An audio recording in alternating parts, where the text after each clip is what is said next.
All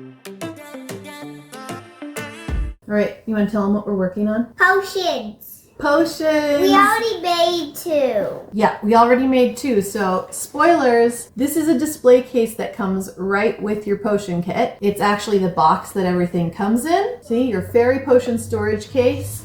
And inside, it's got a really fun design and a shelf for you to store your potions. We made a blood potion in a very cute heart-shaped bottle. And we got to label it ourselves with the stickers that come with the kit. And what's that one? Do you remember what it's called? Inspiration Potion. That one has unicorn hair in it, right? Yeah.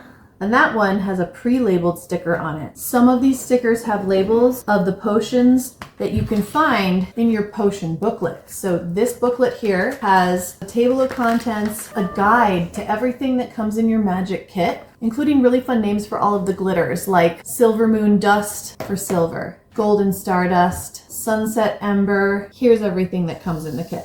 This bag has little things like butterflies and vines and even little sticky dots so you can decorate your storage case.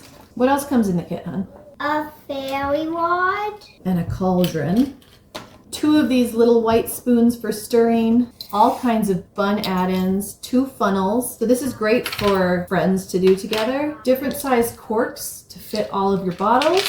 2 pink little mixing bowls. And a huge assortment of bottles, okay? So we've got 20 bottles of different shapes and sizes. Here are just a few. These are made of plastic. There's a star-shaped one in there. You've also got a whole bunch of recipes for things like the Vitality Potion, a Blissful Potion, Wisdom Potion, Lucky Potion. Wookidel has really thought this kit through. For your setup, I recommend putting everything on a tray like we've done here, just to hold everything in. You do get all of these glitters and also all of these dyes. They aren't quite as strong as a standard food dye. Let me show you what I mean. We'll put a drop on here. So it's not quite as intense as a standard food dye, but I do think it has the potential to do a little damage. For little kids, you're going to want to have a grown-up on hand to help out. I also grabbed a water dropper here so she can put the water in the vials herself more easily, but you could use any little container.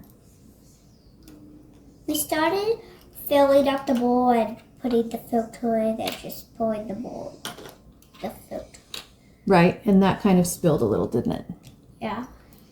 The filters work pretty well for the glitters, but there's no pour spout on the bowls. Not so much for the water. What do you think of it, Amy? Good. We like it.